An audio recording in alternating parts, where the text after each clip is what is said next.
Welcome back to my channel BPSC with Sonia Mishra. कैसे हो आप सारे? I hope you all are doing good. तो आज का जो हमारा टॉपिक है वो है इकोनॉमिक्स का पॉवर्टी।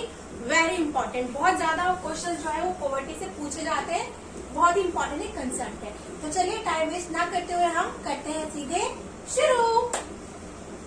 सबसे पहले हम डेफिनेशन देखते हैं। वैसे तो अलग अलग इकोनॉमिस्ट ने, अलग अलग स्कॉलर्स ने पॉवर्टी की अलग अलग डेफिनेशन दी है, ठीक है, लेकिन हम इसमें से एक सबसे बेहतरीन लेते हैं जिसमें सारी बातें कवर हो जाएंगी। देखो क्या लिखा हुआ है, poverty is a state or condition in which a person or a community lacks the financial resources and essentials for a minimum standard of living. ठीक है, ये आपकी डेफिनेशन है। इसमें ये कहने जा रहा है कि गरीबी, पॉवर्टी मीन्स हिंदी में गरीबी, कि गरीबी एक वो हालात है जिसमें एक इंसान या एक कम्युनिटी अपनी बेसिक जो रिक्वायरमेंट्स होती है, बेसिक जो नीड्स होती है, उसको भी पूरा नहीं कर पाती है। मैंने इसको थोड़ा सा इजी करके मैंने लिखा हुआ है कि कहना क्या चाहता है definition, condition where people's basic needs for food, clothing and shelter are not being met. यानी कि जहाँ पर एक इंसान जो है वो अपनी रहना, खाना, पहनना भी पूरा नहीं कर पा रहा है। हालांकि रोटी, कपड़ा, मकान ओल्ड अप्रोच में बेसिक नीड्स में आता था, आजकल न्यू अप्रोच में 5 चीजें आती है, खाना, कपड़े, मकान और इसके साथ में एजुकेशन एंड हेल्थ। ठीक है, आज अगर हम बात करते हैं बेसिक नीड्स की तो इसमें 5 चीजें हैं, food, clothing, shelter, education and health. यानी कि अगर जो इन जरूरतों को पूरा नहीं कर पा रहा है वो गरीब है। अंडरस्टूड? चलो हम आगे बढ़ते हैं दोस्तों। अब हम देख लेते हैं वेरिएंट्स ऑफ पॉवर्टी, यानी कि टाइप्स ऑफ पॉवर्टी। गरीबी जो है वो 2 तरह की होती है। सबसे पहले एब्सोल्यूट और दूसरा रिलेटिव। एब्सोल्यूट मतलब एक्चुअल, यानी कि जो इंसान वाकई में गरीब है और जो बेसिक रिक्वायरमेंट्स है वो उनको भी पूरा नहीं कर पा रहे, तो उन्हें हम कहते हैं एब्सोल्यूट पॉवर्टी, यानी कि वो सच में गरीब है। Where people can't access the basic needs of life, जो बेसिक्स जो 5 मैंने बताई थी, इट इज एक्चुअल पॉवर्टी। ठीक है, जो बिलो द स्टैंडर्ड्स है। Measures by poverty line. अब यहाँ पे एक इम्पोर्टेंट कंसेप्ट है जो अगेन आपको अपने एग्जाम में दिखता है, वो है पॉवर्टी लाइन का। एब्सोल्यूट पॉवर्टी को हम मेजर करते हैं by using poverty line. Poverty line is nothing but just a cut off space. ठीक है, हम क्या करते हैं, कुछ बेसिक जो मिनिमम क्राइटेरिया है वो रख देते हैं और उसको हम कहते हैं कि ये हमारा पॉवर्टी लाइन है। अब जो इससे नीचे है, बिलो है, वो गरीब है और जो इससे ऊपर है वो गरीब नहीं है। एंड द मोस्ट इम्पोर्टेंट की पॉवर्टी लाइन का जो कंसेप्ट है, जो टर्म जो सबसे पहले यूज किया था, वो दादा भाई नौरोजी ने किया था। दादा भाई नौरोजी पहले इंसान है जो ये कंसेप्ट लेके आए थे। चलिए अब हम देखते हैं कि रिलेटिव पॉवर्टी क्या होती है। रिलेटिव पॉवर्टी मतलब in comparison of, in relative of, यानी कि जब हम किसी 2 चीज को कंपेयर करते हैं और उसमें हम एक को मतलब एक को थोड़ा सा नीचे डाउन करते हैं और एक को कंपेयर करके अप करते हैं। जैसे कि मान लो कोई भी एक एग्जांपल ले लो, जैसे कि इसमें क्या है कि हम 2 इंसान को कंपेयर कर सकते हैं, 2 स्टेट्स को कंपेयर कर सकते हैं, यहाँ तक कि 2 कंट्रीज को कंपेयर करके उनके basis of their economic status हम ये कह सकते हैं कि इंडिया यूएसए से इन कंपैरिजन गरीब है। ठीक है, यानी कि यहाँ पे हम एक को गरीब बना रहे हैं दूसरे से कंपेयर करके। चलिए आपको टाइप्स ऑफ पॉवर्टी समझ में आ गई। अब हम बात कर लेते हैं टाइप्स ऑफ पुअर के बारे में। चलिए अब हम देख लेते हैं टाइप्स ऑफ पुअर। ठीक है, कि गरीब कितने प्रकार के होते हैं। तो ये पॉवर्टी लाइन है, बेसिक स्टैंडर्ड्स की एक लाइन बनी हुई है। इसमें सबसे पहली कैटेगरी आती है उन लोगों की जो इस पॉवर्टी लाइन से नीचे रहते हैं, जो कभी इसके ऊपर गए नहीं। तो इस तरह के हम पुअर्स को बोलते हैं ऑलवेज पुअर। दूसरा ग्राफ आप देख सकते हो, इसमें जो मोस्टली जो ये लोग हैं ये इस पॉवर्टी लाइन के नीचे हैं। बस एक बार सर्कमस्टांस कुछ ऐसा हुआ, कंडीशन कुछ ऐसा हुआ कि ये इस पॉवर्टी लाइन के ऊपर गए, अगेन ये फिर इसके नीचे आ गए। तो इस तरह के गरीबों को हम कहते हैं यूजली पुअर। ठीक है, और ऑलवेज पुअर और यूजली पुअर को हम एक ही ग्रुप में डालते हैं, उसे कहते हैं हम क्रॉनिकल पुअर्स। नेक्स्ट थर्ड देखो, इसमें जो गरीब है वो ना एकदम से अप डाउन ऐसे हो रहे हैं, मतलब बहुत ही फ्रिक्वेंटली ऊपर नीचे हो रहे हैं। तो इस तरह के गरीबों को हम कहते हैं चर्निंग पुअर्स, ठीक है। नेक्स्ट, इसमें आप देख सकते हो कि जो लोग हैं ये मोस्टली पॉवर्टी लाइन से ऊपर ही रहते हैं, लेकिन सर्कमस्टेंसली या कुछ ऐसा होता है जो ये इस गरीबी रेखा से नीचे आ जाते हैं, अगेन ये ऊपर चले जाते हैं, फिर थोड़ी देर बाद फिर नीचे आ जाते हैं, फिर मोस्टली वो ऊपर ही रहते हैं। इस तरह के पुअर्स को कहते हैं ओकेशनली पुअर, और इन दोनों को हम एक ही कैटेगरी में डालते हैं और वो है transient poors. And the fifth one is जिसमें जो लोग हैं वो इस पॉवर्टी लाइन के नीचे कभी आए नहीं है, हमेशा इसके ऊपर ही रहे। तो ये तो नॉन पुअर हो गए, non poor itself is a category. तो आपको टाइप्स ऑफ पुअर समझ में आया। चलिए, अब जैसे कि मैंने आपको बताया कि जो पॉवर्टी की डेफिनेशन है वो कई सारी है, वैसे ही जो मिनिमम क्राइटेरिया हमने रखा है वो कई बेसिस पे रखा है। मिनिमम क्राइटेरिया हमने मिनिमम कैलोरीज के बेस पे रखा है, एक्सपेंडिचर के बेस पे रखा है, परचेजिंग पावर पे रखा है, कंजम्पशन पे रखा है। तो एक बार हम इसको भी देख लेते हैं। तो चलो अब बात करते हैं मिनिमम क्राइटेरिया की। तो इसको ना शहरी और गांव के लोगों के बेस पे अलग अलग रखा गया है। जैसे कि जो दो सबसे इम्पोर्टेंट है वो मिनिमम कैलोरीज और मॉनिटरी वैल्यू। मिनिमम कैलोरीज की बात कर ले, जो हम खाना खाते हैं उससे जो हमें एनर्जी मिलती है, तो जो शहरी लोग हैं अगर वो एक दिन में एक इंसान 2100 कैलोरीज अपने शरीर को नहीं दे पा रहा है तो वो गरीबी रेखा से नीचे है, वो गरीब है। और वहीं पे गांव में अगर एक इंसान अपने शरीर को 2400 कैलोरीज दे पा रहा है तो ठीक है, नहीं तो अगेन वो फिर गरीब है, ठीक है, पॉवर्टी लाइन से नीचे है। ऐसा इसलिए गांव के लोगों को इसलिए कैलोरीज जो है शरीर को ज्यादा देनी होती है क्योंकि वो फिजिकल वर्क बहुत ज्यादा करते हैं, ये हम सब जानते हैं, ठीक है। अब बात करते हैं मॉनिटरी वैल्यू की। तो जो शहरी लोग हैं अगर ₹454 पर पर्सन पर मंथ वो अर्न कर पा रहे हैं देन इट्स ओके, वो गरीबी रेखा से ऊपर है। और गांव में ₹328 पर पर्सन पर मंथ। हालांकि ये बहुत पुराना कंसेप्ट है, अगर आप इसका पर डे निकालोगे तो आई थिंक ₹15 पर डे मिलेगा, और इतने में तो एक टाइम का खाना भी खाना नामुमकिन है। इसलिए एक नई कमेटी बनी थी 2012 में, और बहुत ही फेमस उनके जो है चेयरमैन रहे थे सी रंगराजन, आरबीआई के गवर्नर रह चुके हैं, हम सब जानते हैं। तो इन्होंने एक नया कंसेप्ट दिया था।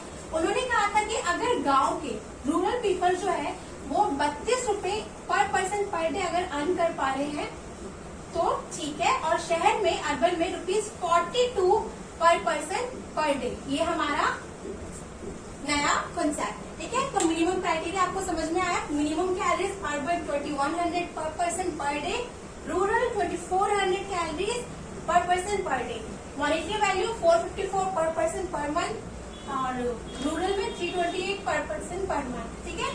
लेकिन न्यू कंसेप्ट के हिसाब से पर डे पे दे ही रखा है बेसिस पे, गांव के लोगों को रूरल को 32 और अर्बन को 42 पर पर्सन पर डे। अंडरस्टूड। चलिए अब बात कर लेते हैं कॉजेस ऑफ पॉवर्टी की। गरीबी के कारण क्या है, मुख्य कारण क्या है जिसकी वजह से आज देश में गरीबी है या कोई भी इंसान गरीब होता है। तो कॉजेस तो वैसे बहुत सारे हैं, ठीक है, अगर बहुत सारे कारण अगर लिखने पे आए तो लिखते ही जाएंगे, लेकिन इसमें से जो मुख्य कारण है ना वो आपको बोर्ड पे दिखाई दे रहे होंगे, मैं एक एक करके समझा देती हूँ। सबसे पहला आप देख रहे हैं पॉपुलेशन, कहाँ से लाएगी सरकार इतनी नौकरियां, कहाँ से लेके आएगी। हमारे देश में इतनी सारी जनसंख्या है कि ये तो एकदम नेक्स्ट टू इम्पॉसिबल हो रखा है कि सबको बेटर लाइफ दे पाए, ठीक है। तो सबसे बड़ा कारण है कि बढ़ती हुई जनसंख्या जो है गरीबी का सबसे बड़ा कारण बनती गई है।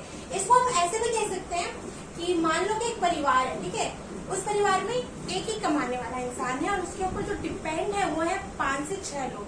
अब वो जो अर्न करके आ रहा है वो पूरे 5 से 6 लोगों को कैसे पालेगा, उसकी इनकम जो डिवाइड होगी और पर हेड जाएगी वो कितनी कम होगी, इतनी कम होगी कि वो सबकी बेसिक जो नीड्स है वो भी पूरी नहीं कर पाएगा, ठीक है। पॉपुलेशन सबसे बड़ा और सबसे मुख्य कारण क्या है, पॉपुलेशन।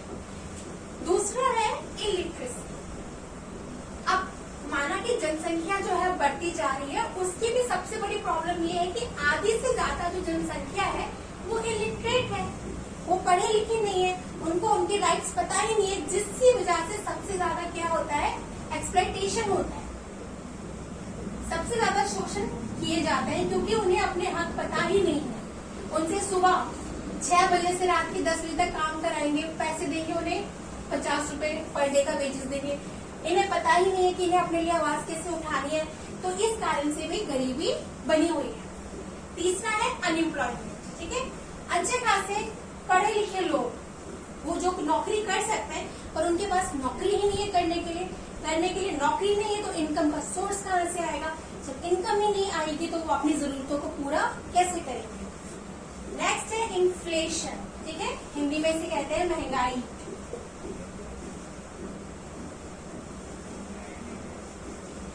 अगर महंगाई कोई बुरी बात नहीं है, अगर महंगाई जैसे बढ़ रही है वैसे साथ साथ आपकी इनकम भी बढ़े तो चीजें बैलेंस रहती है। लेकिन हमारे देश में क्या होता है कि महंगाई ऐसे भागती है और इनकम एकदम ऐसे, तो बैलेंस कर पाना बहुत ही मुश्किल होता है। इस वजह से गरीबी रहती है।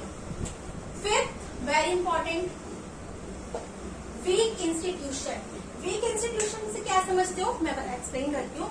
ऐसा नहीं है कि हमारी गवर्नमेंट कुछ कर नहीं रही है। ठीक है, हमारी गवर्नमेंट अच्छी खासी स्कीम लेके आती है, काफी वेलफेयर ऑर्गेनाइजेशंस बने हुए हैं, लेकिन प्रॉब्लम ये आती है कि ये लोग ठीक से अपना काम ही नहीं कर रहे हैं। ये जो हमारा इंस्टीट्यूशन जो गवर्नमेंट ने बनाया है ये प्रॉपरली काम कर ही नहीं पा रहा है, बीच में करप्शन हो जाते हैं। जो पैसे गरीबों के लिए थे वो बीच में बैठे हुए बड़े बड़े शार्क्स आगे से वो रख लेते हैं। ठीक है, तो क्योंकि हमारा इंस्टीट्यूशन प्रॉपरली काम ही नहीं कर पा रहा है तो जो गरीबों के लिए जो सरकार ने योजनाएं बना रखी है वो उन तक पहुंच ही नहीं पा रही है।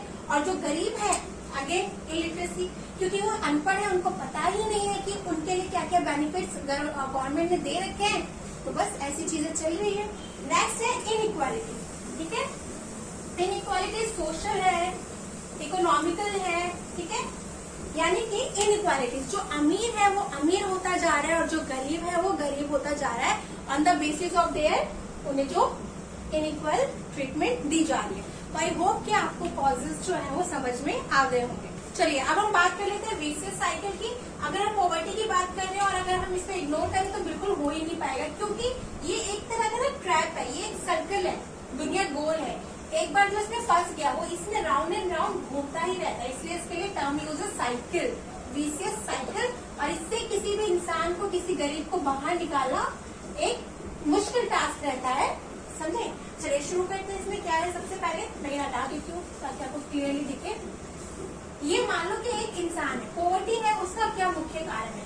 सबसे पहला जॉब। ठीक है, कि हमारी जो इकोनॉमी है उसमें जॉब की कमी है और जो पॉपुलेशन है वो ज्यादा है, जनसंख्या ज्यादा है और नौकरियां कम है। ठीक है, और दूसरी बात, अगर जॉब है भी तो जॉब में क्या है, एक्सप्लॉयटेशन, शोषण ज्यादा है। कैसे ज्यादा है, मैंने आपको पहले बताया था कि जो लोग हैं वो अनएजुकेटेड है, उतने पढ़े लिखे नहीं होते हैं, कम पढ़े लिखे होते हैं। इस वजह से जो है इनके एम्प्लॉयर्स जो है इनका शोषण कर लेते हैं। यानी कि किस सेंस में बोल रही हूँ, काम ज्यादा कराते हैं और जैसा काम करा रहे हैं वैसा इनको वेजेस या सैलरी जो भी है वो नहीं देते हैं। एक्सपेक्टेशन बहुत ज्यादा है हमारी इकोनॉमी में, अनएबिलिटी टू राइज। इस वजह से ना ये जो लोग हैं ये ना ऊपर नहीं उठ पा रहे हैं, ना ही सोशली ऊपर उठ पा रहे हैं, ना इकोनॉमिकली ऊपर उठ पा रहे हैं, इनके लिए बहुत मुश्किल आ रही है। They are unable to rise. अब यहाँ से क्या आता है, अच्छा देखो यहाँ पे लिखा हुआ अनहाइजेनिक सराउंडिंग। जो गांधी जी है ना, उन्होंने ये बात बहुत पहले कह दी थी कि हाइजीन प्लस एजुकेशन दोनों साथ में चलती है। यानी कि अगर आप पढ़े लिखे हो ना तो आपको हाइजीनिक सराउंडिंग की कीमत पता है कि साफ सफाई रहनी कितनी ज्यादा जरूरी होती है हमारी हेल्थ के लिए। ठीक है, तो जो क्योंकि ये इतने पढ़े लिखे नहीं होते इसलिए बहुत ही अनहाइजीनिक सराउंडिंग में रहते हैं, जिसकी वजह से क्या होता है, ये बीमार पड़ते हैं, दे फॉल सिक, इल। ठीक है, मैलन्यूट्रिशन के शिकार भी होते हैं। इस तरह से बड़ी बड़ी बीमारियों के शिकार हो जाते हैं, जस्ट बिकॉज कि इनके आसपास का हाइजीन सराउंडिंग इतनी हाइजीनिक नहीं होती है, इनको इतना खाना नहीं मिल पाता है। ठीक है, ये मैलन्यूट्रिशन के शिकार हो जाते हैं। नेक्स्ट हम आपको मूव करते हैं, इकोनॉमिक ड्रेनेज। ये इतना बीमार पड़ते हैं, हेल्दी नहीं रहते, इस वजह से इनके पास थोड़ी बहुत जितनी भी सेविंग होती है वो भी ड्रेन हो जाती है, बह जाती है। ठीक है, और अगर इकोनॉमिक ड्रेनेज से कुछ इनकी सेविंग बच गई तो वो कहाँ चली जाती है, बड़े बड़े लोन शार्क्स के पास। ये जो शार्क है ये बुक में वर्ड यूज है, देखो ये इतने पढ़े लिखे नहीं है। मैंने आपको पहले ये पढ़े लिखे नहीं है, इनको पता ही नहीं कि गवर्नमेंट ने इनके लिए क्या क्या फैसिलिटीज रखी हुई है। जैसे बैंक से आप लोन लेने जाओ ना, महंगा से महंगा लोन आपको 11 to 12% पे बैंक देती है, ठीक है। ये होम लोन है, ठीक है, इससे ज्यादा ऊपर का इंटरेस्ट कोई लोन ही नहीं है। लेकिन ये लोग क्या करते हैं, बैंक के पास नहीं जाते हेल्प के लिए, ये अपने आसपास से जो बड़े बड़े ठेकेदार होते हैं या जो जमींदार वगैरह होते हैं, ये उन्हीं से लोन लेते हैं। और ये स्टडी में आया है कि जो बड़े बड़े ठेकेदार वगैरह जो लोन देते हैं ना, वो पता है कितना इंटरेस्ट लेते हैं, 36% to 120% पे ये लोन देते हैं। यानी कि अगर इन्होंने इस एक गरीब को 1000 रुपए दिया है, तो बदले में वो इंटरेस्ट जोड़ के इनसे ले लेंगे 2200 रुपए के आसपास। तो क्योंकि इनको पता ही नहीं है कि गवर्नमेंट ने इनके लिए क्या क्या फैसिलिटीज रखी हुई है, ये इसी में ना फंस के रह जाते हैं। ये एक विशियस साइकिल बना पड़ा है, ये इसी में गोल गोल घूम रहे हैं। जॉब नहीं है, एक्सपेक्टेशन हो रही है, ऊपर उठ नहीं पा रहे हैं, आसपास की सराउंडिंग क्लीन नहीं रखते हैं, बीमार पड़ते हैं, जो भी सेविंग वगैरह होती है वो भी ड्रेन हो जाती है, बड़े बड़े लोन शार्क्स के चक्कर में पड़ जाते हैं और अगेन फिर लौट के आ जाते हैं गरीबी पर। तो आई होप को आपको ये कंसेप्ट जो है पॉवर्टी समझ में आया होगा। अगर आपको मेरी वीडियो अच्छी लगी हो तो प्लीज आप इसे लाइक करें, मेरे चैनल को सब्सक्राइब करें। Thank you, have a good day.